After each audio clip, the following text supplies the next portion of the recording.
direto para 46 municípios e 72 canais. No ar.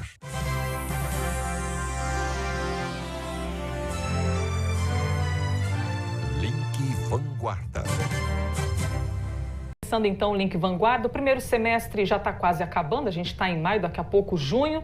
Se acredita que ainda tem aluno de escola estadual que não recebeu o kit de material escolar? Essa é a realidade de vários estudantes em São José dos Campos. E é por isso que mais uma vez nós estamos mostrando o problema e cobrando uma solução. Luciana foi mais uma vez na secretaria da escola da filha pegar informações sobre o kit escolar. A menina estuda no 2º ano da Escola Estadual Maurício Anice Cury, no Jardim São Dimas, em São José. E até agora o material da filha não chegou. Eu fiquei sabendo que algumas escolas mais distantes daqui chegou alguns kits, tá? Só que aqui ainda não. A Luciana disse que a escola está contando com doações para atender as crianças que mais precisam. Teve um pai que fez a doação de 50 cadernos, lápis e borracha, né?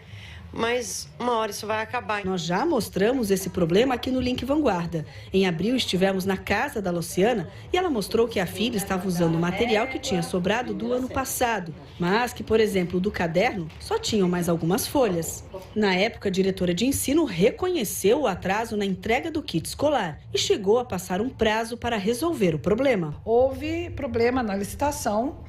Recursos, enfim, problemas na licitação, já está sendo resolvido e que a previsão é que até o final do mês chegue tudo na escola. O prazo não foi cumprido e a Luciana até gostaria de entender o motivo para mais um atraso. Mas na escola eles não têm essa informação para passar. Educação é prioridade máxima, sabe? Educação e saúde é prioridade máxima. Não dá, gente, não dá para esperar. Nós estamos no meio do ano praticamente, e aí? E aí? Por nota, a Secretaria Estadual de Ensino informou que os kits já chegaram e que até o fim da próxima semana os materiais vão ser entregues aos alunos. Se isso não acontecer, daqui a pouco os professores vão ter que se virar em sala de aula, fazer dinâmicas com que os alunos não precisem de lápis, de caderno, porque as folhas estão acabando. E aí? Qual que é a saída? Você viu, né? Que no fim da próxima semana, né? No fim da próxima semana temos, então, uma promessa, a gente deseja que aconteça. Como a resposta foi que vão cumprir essa promessa no fim da próxima semana, o que a gente pensou aqui? Como hoje é quinta-feira, dia 2 de maio, correndo até a próxima semana seria dia 10, então vamos pular para uma segunda-feira para vir aqui o dia 13 de maio, a cobrança do kit escolar do pessoal de São José dos Campos. Lembrando que a gente está falando da rede estadual aqui de São José. Sobre educação em Jacareí, adivinha o problema qual é? Acertou quem disse uniforme escolar. Oh, meu Deus do céu, de novo, hein? Não, detalhe... E que dificuldade que resiste, né? Sim, a gente passou um tempão falando sobre isso aqui no jornal, até a gente brincou, tomara que a gente nunca mais fale sobre esse assunto, mas não estamos voltando nele. Primeiro, as escolas demoraram um tempão para entregar esses uniformes. Aí depois que os alunos finalmente receberam as peças, apareceu um outro problema. E eu quero mostrar uma foto aqui para vocês, que vocês já vão entender que problema é esse. Dá uma olhada na foto dessa criança, tá? Uma aluna de Jacareí. Quem mandou essa foto pra gente foi a Mariana Oliveira. Desculpa, eu falei Jacareí, mas a família de São José dos Campos, tá? Ela recebeu esse uniforme e olha só, não parece um vestido, Abranches? Pois é, ó, a manga cobrindo os braços, o uniforme vai lá embaixo, perto do joelho. Como é que faz? Qual é a alternativa? Com tamanho além do que a menina tem, né? A família teria de customizar, passar uma tesoura, de repente, ali no braço. Também tem filhos. A Amanda é uma das mães também que procurou a gente aqui na redação para fazer a reclamação, tá? E vai conversar ao vivo com a gente agora. Essa aqui é a Mariana Oliveira, que a filha estuda em Jacareí, mas a gente vai conversar ao vivo agora com a Vanessa Vantini, que está com uma outra mãe, é a Amanda. Ô, Vanessa, a gente fica até sem saber, né? O que faz? Dobra a manga 5 vezes, corta, não usa uniforme? Faz o que nessas horas? É complicado mesmo, viu, Elisa? Boa tarde para você, boa tarde a todos. Eu tô aqui com a Amanda, que está passando por essa situação também. Vou pedir até para ela mostrar para a gente tem um comparativo, ó. Aqui é a mudinha dos filhos dela, tamanho 8, né? Olha só a diferença, essa aqui é do kit verão, né? Olha só a diferença para calça do kit inverno. Com certeza a calça não fica nem na cintura dele, Amanda. Não fica, tá enorme. Aí eu até achei estranho, por isso que eu até pedi, porque é um dinheiro que o município está jogando fora, porque não tem condição do meu filho estar usando essa calça, entendeu? E ele todo ansioso quando pegou a calça para vestir, quando ele vestiu ele ficou até desanimado com a calça, porque não vai usar. O shorts, eles estavam usando shorts, ainda bem que não tá tão frio ultimamente. Eles entregaram no prazo certo, belezinha, só que a calça veio muito grande. Só foi a calça que veio, a blusa veio perfeita, a blusa de fio, mas a calça veio extremamente grande para ele. Como é que foi? Vocês receberam recentemente, que você estava me contando, né? E você trouxe esse problema para a escola? Sim, no começo que eu cheguei a comentar com a escola falou que tem um período de troca. Só que aí eu falei para ela, não, eu não sei para que número trocar, porque o 8 já não serve nele, que o número que eu teria que pegar, um 2, um 4, aí foi quando a escola pegou e foi medir, fez essa diferença com a bermuda e com a calça. Aí a escola chegou para mim e falou, nossa, está mesmo diferente. E falou que ia estar conversando com a Secretaria de Educação e estaria me retornando, dando um retorno. Por enquanto ainda não recebi nenhum retorno da escola ainda, mas eu acredito que logo, logo estarei recebendo algum retorno. A gente está, inclusive, com uma outra mãe que também está passando por essa situação, não é um problema pontual da Amanda, inclusive a filha dela está aqui, até para mostrar como realmente a numeração... Você pediu G para sua filha, é isso? Isso, eu pedi G infantil, aí eles me trouxeram G adulto. Aí quando eu vim retirar, até a monitora pegou e falou assim, nossa, o G que você pediu para sua filha, a Kiara, ia ficar enorme. Eu falei assim, mas antes enorme, que eu não tinha visto ainda, antes enorme do que ficar justo e colado nela. Porque é uma mocinha e não tem condições de ficar usando uma coisa justa. A hora que eu abri e vi, e as condições do uniforme de inverno, isso daqui cabe em qualquer adulto, esse uniforme. Se resolvesse trocar para G pequeno, para ela, para a idade dela, que tem 8 anos, eu agradeceria. E você falou que no seu caso, né, o uniforme do ano passado já não serve mais nela. Então você está passando por uma situação um pouquinho complicada nesse prazo.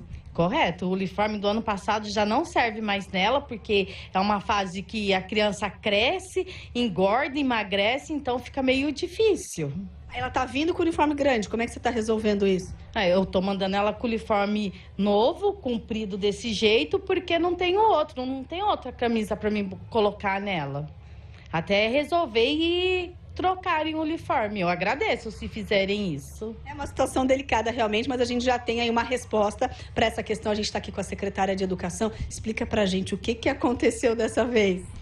Dessa vez os prazos praticamente foram cumpridos, os uniformes de verão não tiveram problemas, mas o uniforme de inverno, conforme foi entregando, nós recebemos a questão, principalmente com relação às calças e algumas camisetas. Qual é a orientação, inclusive, para as escolas? Que os pais recebam aquilo que tiver grande, traga de volta para a escola, que a escola, quando ela entrega do 1º ao 5º ano, às vezes ela faz uma troca interna, ou pelo mais ou pelo menos, porque as crianças de novembro até agora mudam de tamanho. Aquilo que não ficar resolvido internamente dentro da escola, a secretaria sempre pede uma reserva técnica de 10% a mais para realizar a troca. Ocorre que eu estou recebendo já, de algumas escolas que receberam antes, as que estão agora entregando agora já vão me mandar. E o que nós fizemos nesse período, já que o número de calças é que a coisa que está ficando difícil?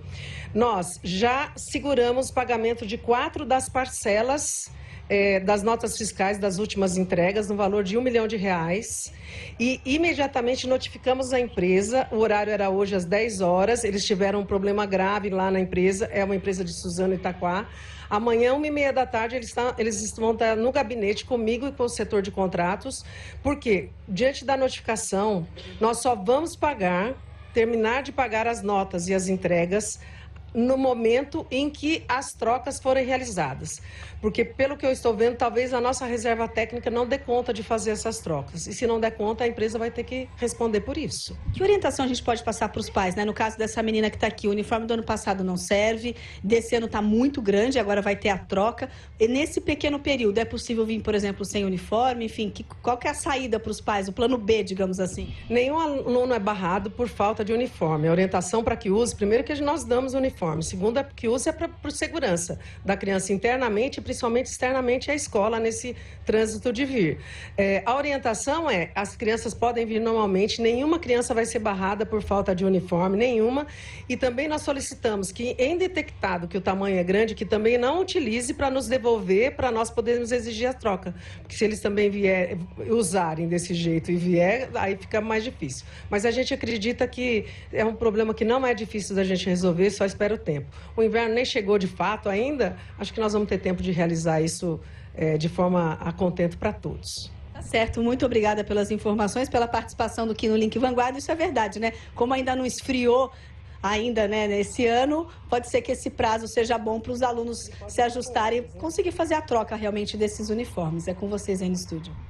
Menos mal, né, Vanessa? Obrigada pelas informações. É claro que a gente sabe que problemas acontecem, pode haver um imprevisto. É que você pega famílias que já estão aí há pelo menos 2 anos tendo problemas com os uniformes, que entrega e não entrega. Então, quando chega um uniforme deste tamanho, logo eles já ficam alvoroçados procurando a gente. Natural, porque já estão calejados com esse problema. E o legal é que isso faz o sentido do Link Vanguarda. A moradora foi participar ao vivo, levou a filha, mostrou o tamanho e pediu que se pudesse trocar do G adulto para o G infantil. E a secretária estava ali dando a resposta. Sim, é isso que interessa para nós aqui. A gente apresenta o problema, busca a solução e a resposta fica ali na hora. É assim que a gente ganha dinâmica para poder fazer essas crianças terem o uniforme adequadamente. Uma mala com as iniciais da modelo Caroline Bittencourt foi encontrada em Caraguatatuba. O material vai ser analisado pela polícia. A mala foi achada por moradores de São José dos Campos que passaram o feriado de ontem em Caraguatatuba. A mala tá ali, ó, jogada. A gente vai juntar as coisas e colocar na mala. Eles contaram que faziam um passeio de moto aquática pela ilha do Tamanduá quando viram algumas peças de roupas espalhadas em uma pedra e 2 malas ao lado. Uma das malas tem as letras C e B, que são as iniciais de Caroline Bittencourt. A modelo morreu no domingo, depois de cair no mar durante um vendaval em Ilhabela. O marido dela, o empresário Jorge Sestini, foi resgatado por um marinheiro. O corpo da modelo só foi encontrado no dia seguinte, a cerca de 4 quilômetros do local do acidente. A embarcação em que eles estavam foi achada em Caraguatatuba. Que tristeza, todas as vezes que a gente vê essa história. Se vocês acessarem o G1 da Vanguarda agora, tem várias notícias, né? Uma delas é justamente sobre isso que você acabou de ver. Mas eu quero chamar a atenção para um detalhe. Além de ter o vídeo completo, mostrando os moradores chegando ali naquela pedra com as roupas todas estendidas, aqui embaixo mostra, o pessoal do G1 foi atrás na rede social, antes mesmo da polícia fazer a confirmação de que era de fato uma mala dela, e encontrou essa publicação, isso aqui é de 2017. E do lado direito você vê Caroline, que está ali possivelmente viajando, com uma mala exatamente igual à que foi encontrada. Ficou aquela dúvida no ar, porque a gente não tinha ainda a confirmação da polícia, mas já saiu essa confirmação. Eles disseram que de fato é a mala que deveria estar ali na lancha, nesse barco, e caiu. E agora todos esses pertences vão ser enviados para a família, para que ela mesma também possa reconhecer esse material da fila, que é uma grande tristeza, lógico. É uma confirmação técnica de uma perícia, claro. Mas olhando assim, fica com as circunstâncias óbvio, que aconteceu, fica óbvio que essa mala era realmente muito legal para você ter na sua vida. Doar sangue. Eu faço doação de sangue já há muitos anos, aí de vez em quando eu recebo no celular, pelo aplicativo, manda lá assim, ó, tá precisando de sangue tipo O positivo, que é um lembrete, a gente corre lá para fazer a doação. Isso é bem interessante. E hoje tem campanha de vacinação. Vamos falar de doação. De doação, vacinação. De doação de sangue. Eu vou falar com o André Luiz Rosa. André, espero que você doe seu sangue, viu, André? Boa tarde. Oi, Abranches, boa tarde para você, boa tarde, Elisa, para todo mundo que acompanha o Link Vanguarda. Já doei sangue, sim, e é uma campanha que está acontecendo agora de doação de sangue da Rede Globo em parceria com a Rede Vanguarda. Aqui na região, o Hemocentro de São José dos Campos e Taubaté estão participando. Por isso, se alguém quer ajudar alguém que precisa, a doação de sangue é um belo gesto que pode salvar vidas. Não foi pela falta de vontade que essa senhora deixou de doar sangue. Me deu aquela vontade mesmo de doar o sangue. Eu fui com muito gosto, eu queria doar mesmo. Mas quando chegou lá, passei do médico, o médico falou que estava com a pressão alta. Não podia. Maria José não pôde, mas precisou de sangue depois de passar por uma cirurgia no começo do ano. E a solidariedade veio do amor em família. 4 netos que foram doadores. E tem a filha e o Geo, que são já doador, já mesmo voluntário.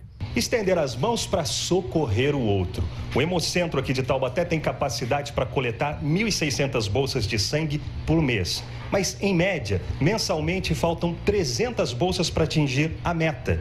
Um número que faz muita diferença. Uma pessoa pode salvar até 4 vidas, né? Uma bolsa de sangue ela é dividida em até 4 hemocomponentes diferentes. O doador tem que ter entre 16 e 69 anos, pesar mais de 50 quilos e estar bem de saúde. Primeiro ele passa por uma triagem e, por último, é encaminhado para a sala de doação de sangue. Isso leva aproximadamente 1 hora. As bolsas de sangue são fornecidas para 25 hospitais da região. Aqui na nossa cidade de Taubaté, a gente tem uma prioridade muito grande, né? Doador de sangue tem preferencial em casas lotéricas, bancos, supermercados. Então, não custa a pessoa vir doar o sangue. Eu dou, eu sei que eu estou salvando muitas vidas e se eu pudesse vir doar 2, 3 vezes por mês, eu viria. Pensando que se acontecesse comigo um dia eu precisasse, eu tô aqui. Então, sempre que eu puder estar aqui ajudando o próximo, eu quero estar. Quem já precisou da ajuda do outro sabe que a vida depende dessa partilha. Se não estender a mão para o outro numa doação de sangue, ali muitos deles podem até chegar a falecer. Tem tanta gente que tem tanto sangue, por que não dá um pouco? Tá certo, o Hemocentro de Taubaté fica na Avenida Inglaterra, número 190, no Jardim das Nações. O horário das 8 da manhã até 4 horas da tarde. Aos sábados, o funcionamento é das 7h30 às 11h30 da manhã. Um meio de transporte antigo e, olha, ainda muito atual. As bicicletas estão em alta em São José dos Campos. E quem trabalha com a manutenção das bikes também está crescendo. Tem até curso por aqui para capacitar novos profissionais. De um lado, uma senhora bicicleta. Já está meio judiada, mas deve ser restaurada. Essa aqui é da década de 50. Já essa outra aqui do lado tem 2 anos, cheia de acessórios. Marcha, freio a disco, suspensão e tudo mais. Uma vai ser restaurada e a outra veio passar por uma manutenção preventiva. O mercado cresceu muito. Aumentou muito o número de bicicletas, aumentou muito o número de acessórios. O pessoal com a tecnologia chegando, tem vários equipamentos eletrônicos chegando que se acoplam à bike e que aumenta o prazer de pedalar. Essa bicicletaria de São José dos Campos existe há 30 anos. E muitos dos clientes cuidam das bicicletas como se fossem carros. Vem aqui, faz uma lubrificação, faz uma geral de vez em quando, troca o pneu, troca a corrente, entendeu? Deixar lá 100%. É para não ter surpresa no meio do mato, né? O outro, Carlos, deixou as bicicletas dos filhos para arrumar. O mais velho, inclusive, usa a bike como meio de transporte. Ao invés da gente ter que a minha esposa buscar ele 2, 3 vezes na escola, aí ele vai com a bicicleta de manhã quando nós deixamos ele de carro, deixa a bicicleta na escola e aí o restante da tarde ele usa a bicicleta para fazer os seus afazeres. A bicicleta é um meio de transporte antigo que tem se mostrado bastante atual e são vários os motivos que indicam isso. Tem a questão ambiental, tem a questão também do aumento do trânsito nas grandes cidades, ou seja, tudo indica também que as bicicletas serão um meio de transporte do futuro. Então, com mais bicicletas circulando, são necessários mais mecânicos para arrumar todas elas. A Fundagem São José dos Campos tem o curso profissionalizante de manutenção de bicicletas. Muitos procuram esse curso para quê? Para estar trabalhando em uma loja, um vendedor de bicicleta, por exemplo, né? Porque hoje está muito em alta no mercado a venda de bicicleta. E aí é bom que eles tenham o quê? Conhecimento, conhecer um sistema de freio, uma regulagem de marcha, poder atender um cliente, isso aí é muito importante. Os alunos têm entre 14 e 17 anos e o Lucas já está de olho na futura loja dele. Assim que eu concluir o curso e pegar o certificado, eu pretendo abrir uma bicicletaria em casa. Um lugar tranquilinho, chamar as pessoas, mostrar dedicação, um serviço bom, vai ser top. Interessante. Vai ser top mesmo, porque se você pensar bem que esse é o futuro, tá aí as bicicletas amarelas, por exemplo. Sim. Por que investir em bicicleta é interessante? Para diminuir a quantidade de carros no trânsito, para evitar engarrafamento, e você evita também a poluição atmosférica e trabalhar com a manutenção, lógico, aparecer mais bicicleta para ser arrumada e consertada. Né? Tomara que isso aconteça, né? E quanto mais a gente conseguir conviver com as bicicletas nas ruas, mais gente vai se sentir segura para poder pegar a bike e sair ao trabalho, quem sabe? Tá vendo? A futura profissão tá aí sendo preparada, esses meninos entre 14 e 17 anos. Jovens. Falar um pouco sobre um problema bem chato, que são os golpes. Em Nazaré Paulista, muitas pessoas têm sido vítimas de um golpe na hora de comprar um terreno. É que muitos deles estão em loteamentos clandestinos, sem documentação documentação e também sem infraestrutura. A polícia tem feito operações para evitar esse tipo de crime, mas algumas vantagens, como boa localização e preço baixo, têm atraído compradores. Esse senhor, que prefere não mostrar o rosto, comprou um terreno em um loteamento em Nazaré Paulista por R$40 mil.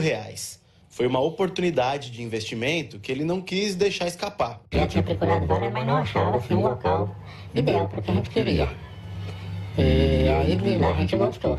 Vi a documentação que eles me apresentaram, eu achei de acordo e até fechei negócio com eles. O terreno que esse homem comprou é parecido com esse aqui, ó. 1.000 metros quadrados, numa área tranquila da cidade, perto da represa, rodeado de paisagens. Tinha tudo para ser um bom negócio, né? Isso se o loteamento não fosse clandestino. E várias outras pessoas estão passando por essa situação, o que tem preocupado as autoridades aqui de Nazaré Paulista.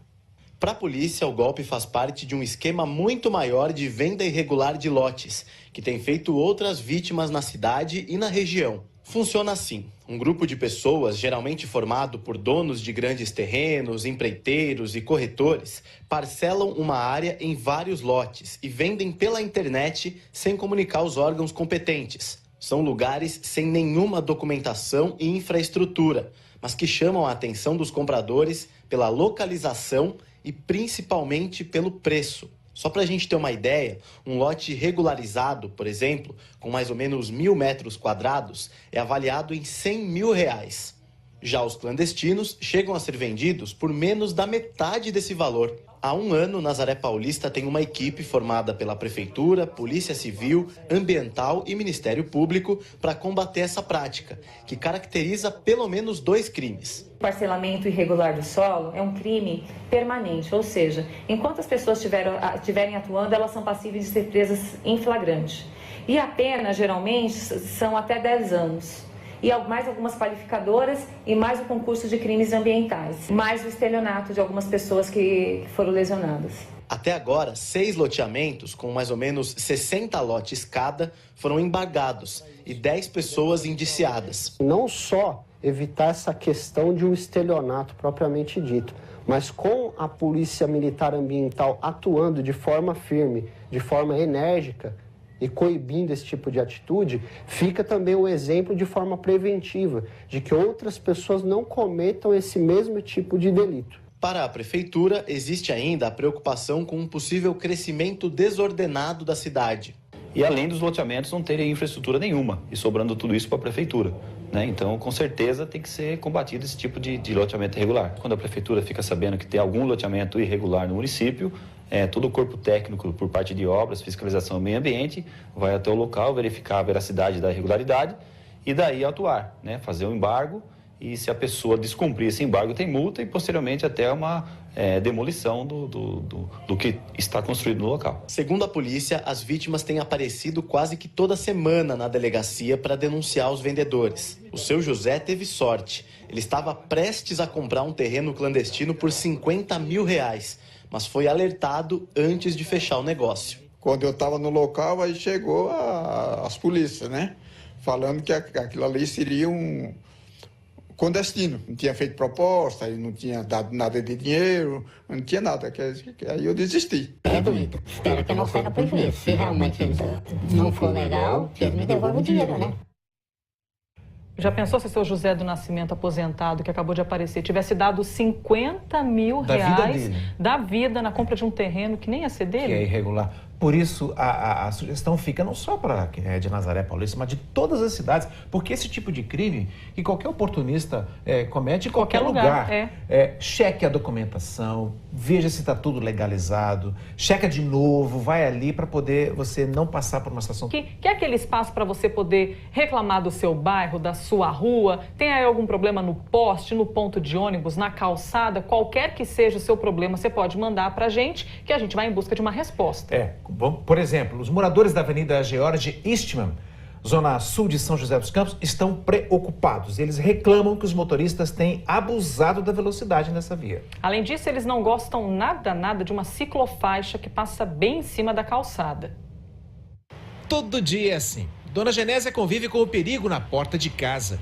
O último susto foi na semana passada, depois de um acidente com uma moto bem em frente onde ela mora. Tem sido assim na Avenida George Eastman, uma das principais vias do conjunto residencial 31 de março. E olha que a velocidade máxima permitida no local é de apenas 60 km por hora. A moto bateu naquela árvore onde está a marca. Se ele tivesse passado do outro lado, o ônibus tinha pegado ele, seria fatal. Eu acho que aqui tinha que ter o radar lá para controlar esse trânsito um pouco. Além do cuidado com essa quantidade de carros passando em alta velocidade, esses moradores precisam dividir espaço com as bicicletas. Uma ciclofaixa passa em cima da calçada. Morador há mais de 20 anos do bairro, o Mauro se preocupa principalmente com as crianças. Criança não brinca na rua. Aqui é proibido. Porque se elas se prontificar a fazer isso, provavelmente vão perder a vida. Tirar ou guardar o veículo, deixá-lo numa posição perigosa e correr para abrir o portão da garagem. E os carros ali, tirando aquela fininha o tempo todo. Quanta manobra que o Oswaldo precisa fazer todo dia. Principalmente porque o trabalho é dobrado, já que a família tem 2 carros. Percebe a dificuldade que ele enfrenta para sair de casa? Eu ligo o alerta para chamar a atenção dos caras e faço essa manobra que vocês viram aí. Domingo e feriado a gente pode deixar aqui na via, mas é arriscado os caras arrancar o retrovisor do carro da gente também. Já aconteceu comigo também isso aí, arrancou o retrovisor. Caminhões só se for para serviços públicos, pelo menos é o que indica a placa. Mas parece que os motoristas não estão respeitando muito essa sinalização. Para a prefeitura, a fiscalização do tráfego na George Eastman é feita por 2 radares fixos, um no começo e outro no fim da avenida, além da presença periódica dos fiscais de trânsito. Para nós, tecnicamente, a via ela tem já a sinalização existente. O que a gente vai fazer? Eu vou abrir um pedido lá para a nossa equipe técnica para que ela faça o estudo. A luta nossa, dos moradores, é justamente isso, para que reduza essa velocidade, para que tenha essas faixas elevadas, para que iniba, não é, esse abuso e nos dê a garantia de pelo menos podermos entrar e sair de nossas garagens e voltar o nosso direito de estacionamento, que nós não temos isso. Tá aí feito o pedido pelo morador que representa vários moradores da George Eastman. O diretor de trânsito, que deu entrevista, disse ainda que a prefeitura vai intensificar a fiscalização de velocidade dos carros com os agentes de trânsito. E em relação à ciclofaixa, reforçou que está no cronograma de obras melhorar a sinalização e pintura desse trecho. Mas ele não definiu uma data para esse trabalho. Mas tem que ser rápido porque a gente viu que está bem apagadinho. O Exército foram às ruas hoje em Lorena. A missão, combater criadouros do mosquito Aedes aegypti. Hoje o treinamento deles foi diferente. Os militares saíram para as ruas com uma nova missão. Eles vão ajudar a combater o mosquito Aedes aegypti em Lorena. São 20 militares que devem se juntar aos 33 agentes da saúde que fazem as visitas casa a casa. De acordo com a experiência que a gente teve em 2016, a gente teve essa parceria que foi um resultado muito positivo. A gente consegue ampliar as duplas, né, o trabalho em equipe, a gente tem uma melhor adesão dos moradores, então eles abrem as casas com maior facilidade. E nesse período crítico a gente consegue ter um número de imóveis analisados com maior rapidez, maior agilidade. Esse reforço foi bem-vindo, porque a cidade está em alerta. No ano passado inteiro, Lorena não teve nenhum caso. Já esse ano, até abril, 123 moradores tiveram dengue. O que chama atenção é que a temporada de verão já acabou, mas os índices continuam subindo. As vistorias são importantes porque, segundo a prefeitura, a maior parte, 90% das larvas de mosquito encontradas estão dentro das residências. E os lugares mais comuns são as vasilhas de cachorro que tem água acumulada, os pratinhos de planta e também os ralos externos. O mosquito, né, o vírus, eles estão tentando sobreviver de qualquer forma. Então, até como era de costume, a gente tinha os períodos de janeiro e fevereiro de maior incidência da doença e agora a gente está observando maior incidência nos meses de março e abril até maio. Então, a gente está com transmissão durante o ano todo. Difícil mesmo é conseguir entrar nas casas. Muita gente ainda tem resistência. A saúde está fazendo um trabalho de prevenção da dengue e operação catatrega. A gente pode dar uma olhadinha no quintal? Mas não tem dengue aqui não, moço. A Cleide recebeu a equipe. Ela mora no bairro do Secap. Tem 41 pessoas com dengue aqui. Por isso, ela reforça os cuidados. Pelas crianças, né? Porque eu tenho 3 filhos e também porque tem parentes que pegou e a gente sabe que é perigoso. Tem que cuidar. Eu acho que se todo mundo cuidar, não vai ter mais dengue, né? Você viu o trechinho da reportagem ali, na hora que a moradora fala que não tem dengue aqui não, moço? Para o mosquito não existe muro, não existe porta, não existe portão. O mosquito da dengue vai onde tem água parada e não só água limpa, porque já existem estudos que comprovam que o mosquito Aedes aegypti se desenvolve em água com resíduo de óleo, água com resíduo de sal. Então todo mundo precisa se preocupar e se prevenir também, eliminando, obviamente, os criadouros. A gente continua falando desse assunto com a Latos, que está em Lorena e fala ao vivo com a gente. Laurene, 123 casos confirmados. Como é que está sendo o esquema para atendimento das pessoas, por exemplo, que chegam com algum sintoma da dengue aí na cidade? Boa tarde para você. Oi, André, boa tarde para você, para todo mundo. Olha, o atendimento é feito nas unidades de saúde e é interessante explicar que não tem, assim, um remédio para dengue. A pessoa tem que vir e aí faz o tratamento dos sintomas. Quem vai conversar disso com a gente é Denilson, que ele é da área de controle de vetores. Ô, Denilson, a pessoa que está com algum sintoma da dengue, onde ela tem que procurar atendimento de saúde? A pessoa que tiver com sintoma da dengue, procurar qualquer unidade básica de saúde. Tem os enfermeiros treinados para estar fazendo a sorologia e manda para um ambulatório de especialidade 1, onde eles fazem o exame para confirmar se é dengue ou não. E aí, por exemplo, a pessoa ela não tem um remédio para dengue, né? Como é que é esse atendimento, assim? É voltado para os sintomas mesmo? Então, daí no caso, é bom estar fazendo o exame para não se automedicar, entendeu? Se tiver alguma coceira, alguma coisa, tomar um antialérgico, entendeu? Mas é bom fazer o exame de dengue. E ter o atendimento da unidade de saúde, né? Porque aí acompanha tudo certinho para não fazer medicação sozinho, né? E aí, com relação a essa questão da dengue, né? Teve um aumento da semana passada para essa. Como é que tá aqui na cidade? Então, é preocupante, que semana passada era 80 casos, nós já estamos com 123. Então, é bom a pessoa fazer o exame até para a gente fazer o trabalho em campo, entendeu? Confirmou, já ir lá fazer o controle de criadouro, nebulização, se confirmar. Então, isso é interessante a gente explicar que, conforme tem as notificações, vocês se organizam para ir até o bairro? Isso, conforme vai confirmando o caso de dengue, a gente vai no bairro, delimita uma certa área para estar orientando e pedir para os moradores abrir as residências para estar recebendo as seguintes informações.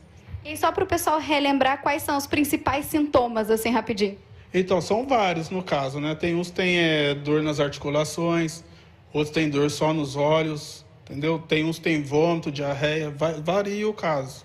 Obrigada pelas informações. Então, a recomendação principal teve algum sintoma, procure a unidade de saúde, André.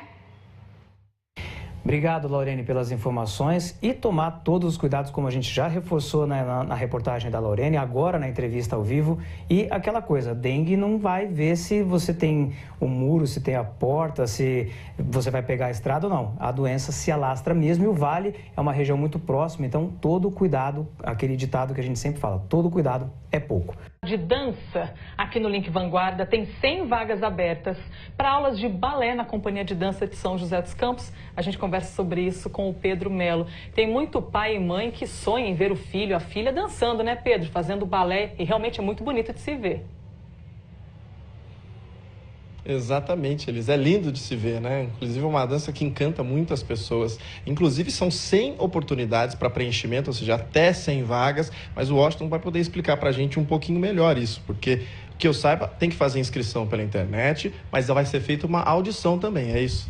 Exatamente, são 100 vagas disponibilizadas em núcleos diferentes, sendo infantil, juvenil, semiprofissional e profissional.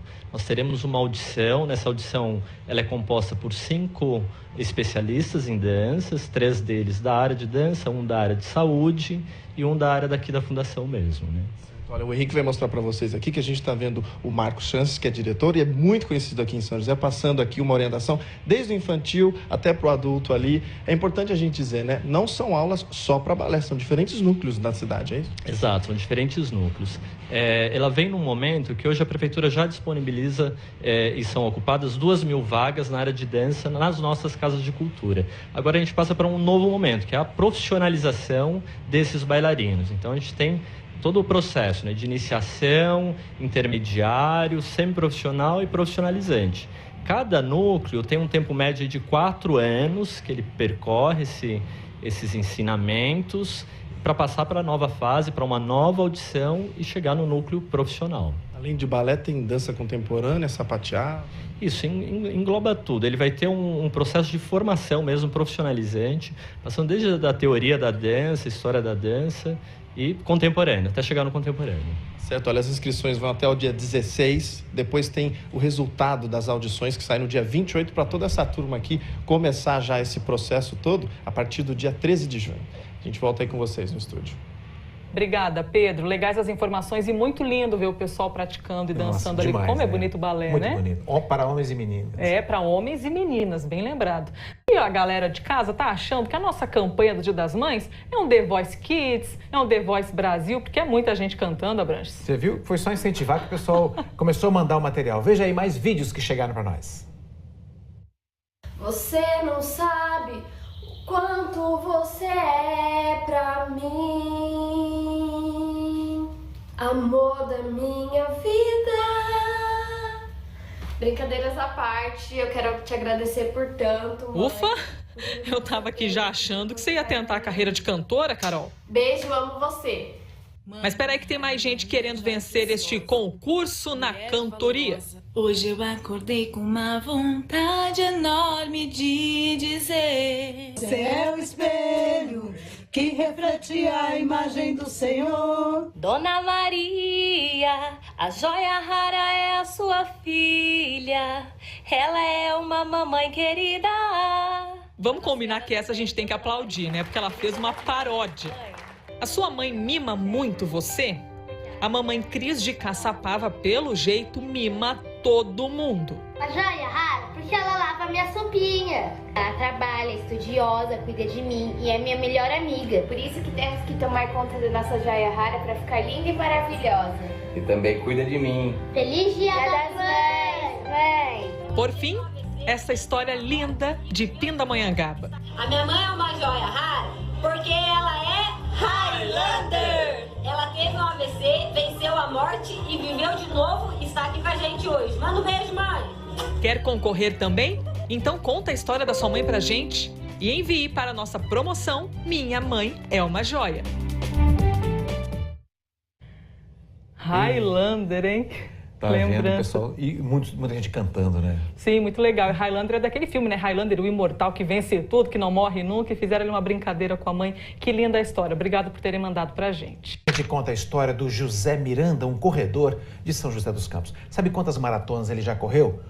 40. Sabe quantos anos ele tem? 76. É realmente um exemplo e uma lição de vida para você que tá aí pensando em se mexer.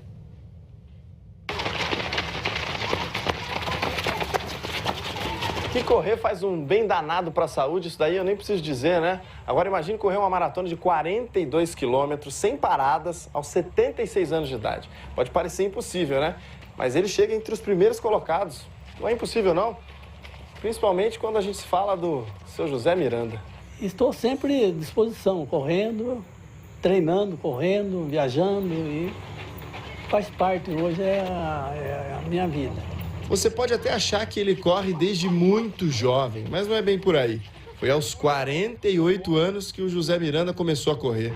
Antes, ele praticava outros esportes e mantinha alguns hábitos, digamos que nada saudáveis. Eu até os 48 anos, né, eu praticava um outro tipo de esporte, né, que era arremesso de ponto de cigarro e levantamento de copo. Bebia e fumava, né. Então, assim que eu parei com esses vícios, né, aí eu comecei a praticar o esporte, né. Ele segue uma rotina de treinos, claro, e diz que não tem segredo para ter saúde e conseguir manter o ritmo. Apenas foco. Corro, participo, evito, né, aquelas extravagâncias, sempre umas comidas mais tranquilo, né? A determinação e a vontade dele nas corridas impressiona os colegas. Quer dizer, você fala, pô, 76 é uma pessoa aposentada, ele é serralheiro, ele trabalha, assim, sabe, pesado. Às vezes chega aqui, você vê que ele tá com uns hematomas, você fala, pô, Miranda, o que aconteceu? Ah, bateu um ferro na minha perna. E mesmo assim vem treinar, sabe? Aí você vê que, poxa, não é desculpa, trabalhei, tô cansado, que vai fazer ele não vir treinar. O professor Max começou a correr quando o Miranda já estava colecionando títulos. Uma marca pessoal, que é o caso dele, né? De ter conquistado aí inúmeras medalhas, inclusive dinheiro ele ganhou numa prova na Holanda. Para encarar 42 quilômetros, ela não é da noite para o dia que ela pode se envolver na atividade. E ele já, se eu não me engano, tem mais de 40 provas de 42 quilômetros. Assim, eu sempre busco um resultado, né? Em corrida eu dou o máximo que eu posso. Correr a Maratona de Nova York foi uma conquista para o seu Miranda. É um sonho de todo corredor, né? Nova York é a primeira, depois tem Paris, tem Londres, tem Berlim. Por exemplo, para correr a de Boston, tem que ter um índice, senão você não consegue fazer a inscrição, né? Então é uma que eu pretendo ainda fazer, não sei quando, mas ainda vou fazer. Foi agora em abril que o José ficou em terceiro lugar na categoria dele, na Maratona de Santiago, no Chile. Foi o corredor com mais idade a participar da corrida. Virou notícia na imprensa internacional. Emocionante, né? Embora lá o tempo estava muito adverso, né? A gente não esperava que fosse pegar um calor muito forte. E, então sofremos mais, mas consegui fechar ela bem. Ele não pensa em parar. E com um baita exemplo desses, os colegas também não. Uma pessoa espetacular aí que está com a gente. Ele é um espelho para todo mundo. E é assim que eu acho que a maioria aqui que pensa que se envolve no esporte quer chegar, né? Com 73, 75, 80 anos, está na base do esforço do esporte aí. Tem gente comentando na internet sobre esse assunto que a gente conversou mais cedo, aqui a Rosana dizendo que sonha em correr essa distância, a Sueli Salles dizendo que é o sonho dela também correr, a Shelly comentando que a mãe dela tem 60 anos e também é maratonista, enfim, muita gente participando aqui da nossa rede social. E com a certeza de que saúde é o que interessa, a gente termina o Link Vanguarda de hoje. Boa tarde.